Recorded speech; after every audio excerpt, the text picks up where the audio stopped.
네, 저 지금 소개받은 강창입니다. 여기 뵈니까 아주 젊으신 분들이 많이 나오고 계신데요. 이 젊을 때가 중요한 게 아니고 앞으로 100살까지 사셔야 되기 때문에 이 100살까지 뭐 하고 살 건가, 이게 아주 중요하다고 생각합니다. 여기 보시면은 1945년생 해방 중입니다. 만 67세. 이분들 중에서 지금 살아계신 분이라면 남자는 4분 중에 1분, 여자는 3분 중에 1분이 100세를 돌파한다는 겁니다. 좀 더 내려가시면은 1958년생, 58년 개띠라고 그러죠. 이 중에서 남자가 44%, 여자가 48%가 97세를 돌파한다. 그러니까 여기 계신 분은 특별한 사고만 없으면 다 100살입니다. 나는 이제 앞으로 100살까지 살아야 된다. 어떤 준비를 해야 되는가? 돈도 중요합니다. 건강도 중요합니다. 근데 그 중에서도 가장 중요한 거는 도대체 뭘 하고 살 건가? 제가 몇 년 전에 정년 후의 8만 시간 이런 책을 하나 썼습니다. 거기다 뭐라고 썼냐? 우리가 60에 정년퇴직을 한다고 가정하자. 지금 보시다시피 우리나라에서 60살까지 직장에서 버티는 사람이 몇 사람이나 있습니까? 학교 선생님, 공무원 빼고 나면. 제가 있는 이 증권업계는 얼마나 물갈이 엄청난지요. 제가 사장을 할 때 대리, 사원이었던 친구들이 가끔 저를 찾아옵니다. 저 이번에 명퇴했는데요, 어디 취직할 데 없을까요? 놀래가지고 너 몇 년생이냐? 67년생, 68년생. 지금 60년대 후반 출생자들이 명퇴를 해가지고 일자리를 구하고 있습니다. 그러니까 우리나라에서 60살까지만 직장에서 버티면 그 사람은 막 요 시체말로 끝내주는 사람입니다. 자, 어렵지만 60까지 일했다고 가정합니다. 그리고 80까지만 산다고 가정하자. 왜 80인가? 2008년 기준으로 우리나라 평균 수명이 80.1세입니다. 근데 아까 보셨지만은 우리는 평균 수명에서 지금 내 나이 뺀 만큼 살겠지, 이렇게 계산하시면 안 됩니다. 각각 자기 나이별로 기대의 여명만큼 살지요. 그러니까 환갑까지만 살아남으면 100살까지 살 확률이 높습니다. 자, 그래도 평균 수명만 산다고 가정을 해도 60에 퇴직해서 80까지 20년입니다. 이 20년만 해도 이게 어느 정도 길이냐? 하루가 24시간입니다. 현역 시절에는 무지하게 바쁘지요. 일해야지, 술 먹어야지, 연애도 해야지, 세바시에도 와야지. 아마 여기 계신 분들은 하루가 100시간이었으면 좋을 겁니다. 그런데 정년퇴직을 하고 나면 이놈의 시간이 안 갑니다. 잠자는 시간, 밥 먹는 시간, 화장실 가는 시간, 이거 다 빼도 하루에 11시간 남습니다. 얼마 전에 어느 재벌 그룹에서 정년퇴직을 앞둔 직원들을, 부부를 불러가지고 교육을 시켰습니다. 거기 갔다 온 분이 그래요. 강사가 오더니 그러더랍니다. 다음 달부터 정년이시죠? 그러면 그 다음 날부터 하루 일과, 일주일 일과, 한 달 일과표를 예상을 해서 한번 써보세요. 이걸 뭐라고 쓸까? 막연히 앉아있는데 마누라는 어떻게 쓰는가 봤더니 받자마자 써내려가는데요, 아침에 일어나서 밥하고 빨래하고 청소하고 계모에 갔다 육성에 갔다 딸내집 갔다 줄줄줄 써내려가는데 자기는 10시까지 써놓고 나니까 쓸 말이 없더랍니다. 남자들이 이렇습니다. 최소한 11시간 남습니다. 곱하기 365일, 1년입니다. 곱하기 20년. 이게 바로 8만 300시간입니다. 그럼 8만 300시간이면 이게 어느 정도 길인가? 지금 우리나라 직장인들이 1년에 회사 나와서 근무하는 시간, 연평균 2256시간입니다. 그럼 8만 300을 2256으로 나누면 약 36년이 됩니다. 느낌상으로는 퇴직하고 20년만 해도 현역 시절에 36년에 해당한다. 100살까지 40년을 생각하면 72년입니다. 후반 인생이. 도대체 이 긴 인생을 뭐하고 살아야 될 거냐? 우리는 초등학교 다닐 때 하도 많이 들은 말이 있습니다. 인생은 짧고 예술은 길다. 아닙니다. 앞으로는 인생도 무지하게 길고 예술도 길다. 이러고 준비를 하셔야 되는 겁니다. 그래서 이 선진, 이 고령사회를 빨리 경험한 선진사회에서는 노후에 대비하는 방법이 두 종류로 갈라집니다. 열심히 살았는데 유감스럽게 노후 생활비가 모자라는 사람, 그런 사람은 어떻게 살 건가? 저는 유감스럽게도 우리나라는 모자라는 사람이 대부분 70~80%라고 생각합니다. 왜? 살기는 갑자기 오래 살게 됐죠? 금리는 또 얼마나 벼락같이 떨어졌습니까? 몇억 원을 모으기도 어렵지만은 몇억 원을 모아봤자 은행에 갖다 예금하면 세금 떼고 나면 금리가 몇 푼 안 됩니다. 모자라는 사람이 대부분입니다. 제가 가끔 어디 가서 강의를 하면 어떤 분이 저한테 그래요. 제가 내일 모레 나이가 60입니다. 애들 키우고 먹고 살고 그러다 보니까 모아놓은 돈이 5천만 원밖에 안 됩니다. 어떻게 이거 좀 튀겨가지고 노후 30년 살 수 없을까요? 어떻게 튀기면 30년을 삽니까? 근데 그 사람이 우리나라 평균보다 많습니다. 저희 연구소에서 수도권에 살고 있는 베이비부머 세대 55년생부터 63년생까지 500명 대상으로 안케이도 조사했습니다. 그분들의 평균 총 자산이 5억 4천만 원. 근데 빚이 있습니다. 부채 차입금 평균 6천만 원. 이거 빼면 4억 8천. 이게 순자산 자기 자본입니다. 언뜻 생각하면 50대 후반에 재산이 4억 8천 정도 있으면 그럭저럭 먹고 살 수 있을 거 아닌가 이렇게 생각하시겠죠? 근데 문제는 4억 8천 중에서 지금 살고 있는 집값이 4억 6천입니다. 얼마나 뭐예요? 2천만 원 남잖아요. 이걸로 30년 사시면 어떻게 삽니까?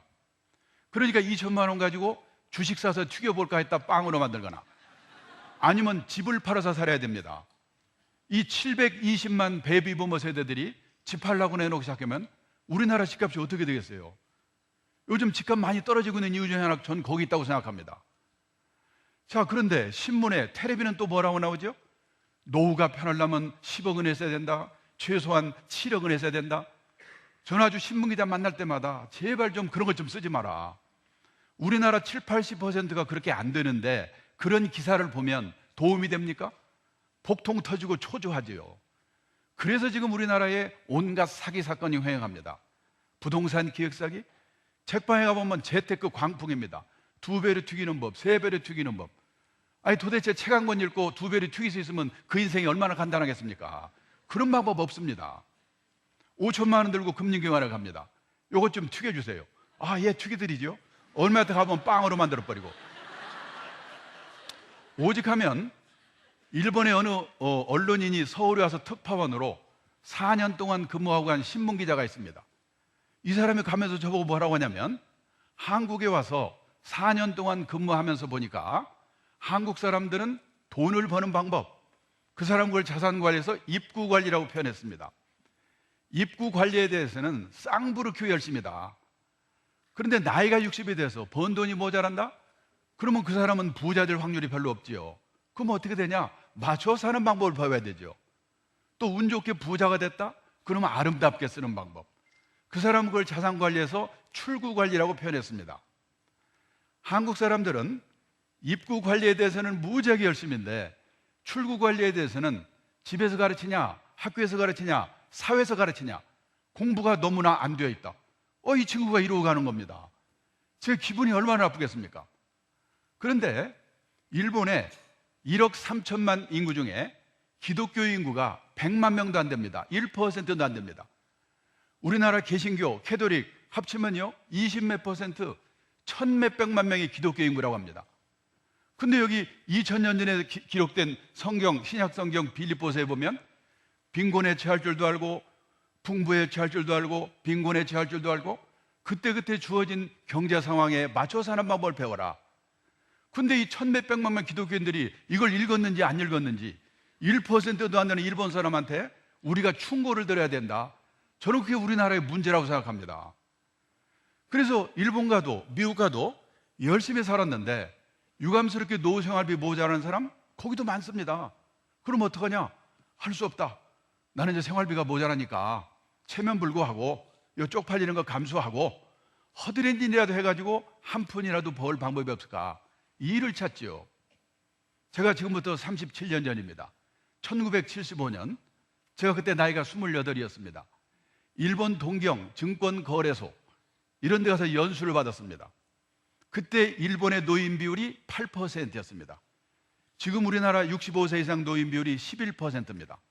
지금 우리보다도 훨씬 노인 비율이 낮을 때인데 지금 생각해 보니까 그때 일본의 노인들은 체면을 버리고 일할 준비가 되어 있었구나. 그때 제가 두 가지 광경을 목격했습니다. 하루는 동경증권거래소 지하에 주식이나 채권을 보관하는 창고가 있는데 그 앞을 견학하는데 머리가 허연 70은 넘었을 것 같은 노인들이 100명 정도가 앉아서 주식을 세고 있습니다. 제가 놀래가지고 안내하는 분한테 물어봤습니다. 저분들 옛날에 뭐 하던 분들입니까? 옛날에는 회사 임원도 했고 공무원 출신도 있고 다 한 자리씩 하던 사람들이죠. 얼마씩 받아요? 시간당 500엔, 우리 돈으로 6, 7천 원 받고 일한다는 겁니다. 끝나고 제 숙소가 비즈니스 호텔입니다. 거기를 가보니까 5시가 되니까 인류 호텔이 아니라서 그런지 모르겠지만은 젊은 아가씨들이 퇴근을 하고 할아버지들이 밤땅번으로 교대를 하는 겁니다. 제가 그 두 가지만 가지고 일반화시킬 수는 없지만은 젊은 나이에 그거를 보고, 야, 나이가 들어서 일을 하려면 폼나고 고난 있는 일은 젊은 사람한테 주고 저렇게 허드렛 일을 해야 되는 거구나. 나도 이제 오래 살아야 될 텐데 저런 준비하고 살아야 되겠구나. 저는 그때 그걸 본 게 제 인생에 얼마나 도움이 되는지 모릅니다. 근데 그동안에 우리나라는 일도 없지만은 하고 싶어도 이 체면, 이 쪽팔려서 안 됐거든요. 근데 요 몇 년 전부터 우리나라도 무섭게 바뀌고 있습니다. 저희 연구소에서 은퇴와 투자라고 하는 잡지를 내고 있습니다.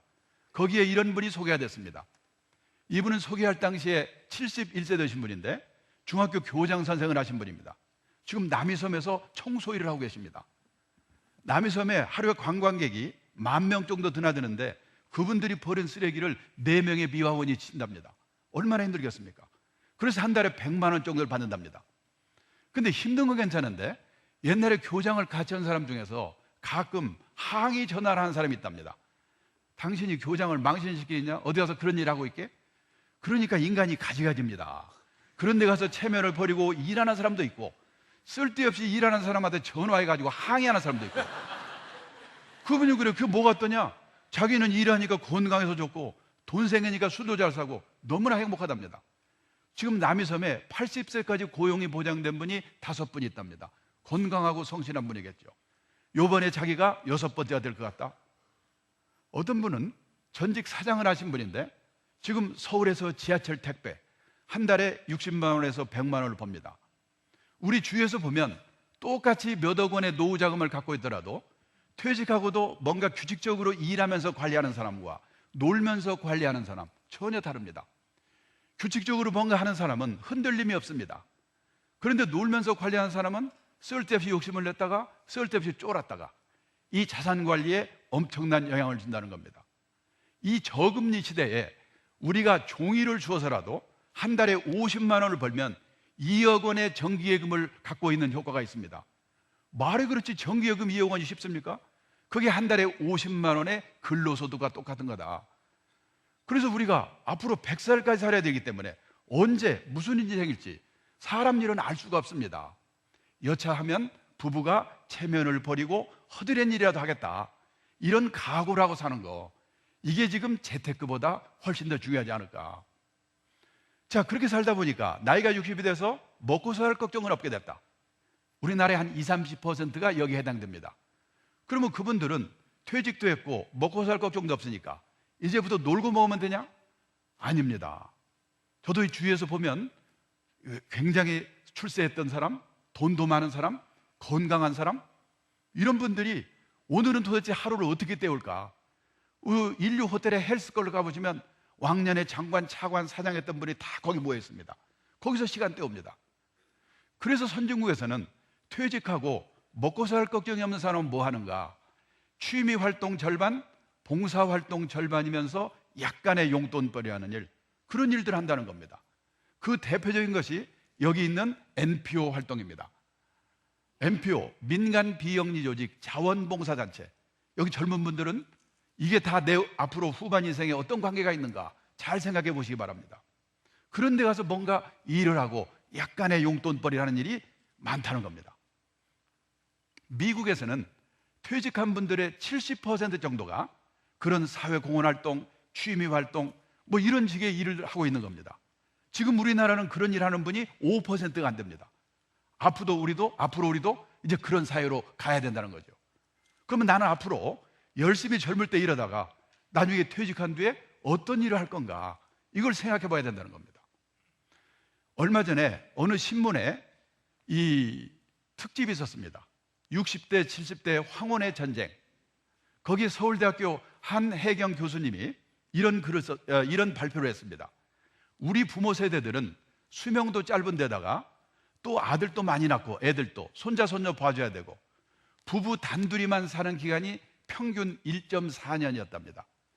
근데 앞으로 100세 시대, 베이비부모 이후 세대들은 부부 단둘이만 사는 기간이 20년에서 25년이 된다는 겁니다. 소통하는 노력, 무슨 준비 없이 갔다가는 왼수가 되는 겁니다. 젊을 때는 싸웠다가도 애들 때문에 할 수 없이 화해를 합니다. 또 젊을 때는 싸웠다가도 밤이 되면 또 그 생각이 나가지고 화해를 합니다. 그런데 이게 무슨 말인지 모르시는 모양이구나. 그런데 이게 60, 70, 80대에서 싸우면 삐쳐가지고 각방 쓰다가 왼수가 돼버리는 겁니다. 그래서 미리미리 준비를 해야 되는데 무슨 준비가 필요하냐? 남자들은 소일거리가 있어야 됩니다. 우리가 여기 보시면 인생을 살아가면서 정년을 3번 맞이한다고 그럽니다. 첫 번째가 고용정년, 보통 해서 55세입니다. 근데 아직도 나는 몸이 쌩쌩합니다. 그래서 허드렛 일이라도 자원봉사활동이라도 자기가 정해서 하는 일의 정년이 있습니다. 그리고 마지막으로 하나님이 불러가는 정년, 인생 정년입니다. 고용 정년, 일의 정년, 인생 정년, 이 3번의 정년을 어떻게 맞이할 것인가, 이런 준비라고 사는 것이 재테크보다 훨씬 더 중요하지 않을까. 오늘 제 말씀의 결론은 가장 확실한 노후 대비는 재테크가 아니고 평생 현역이다. 돈이 있으면 있는 대로, 없으면 없는 대로. 행복한 후반 인생을 준비하시길 빌면서 제 강의 끝내겠습니다. 감사합니다.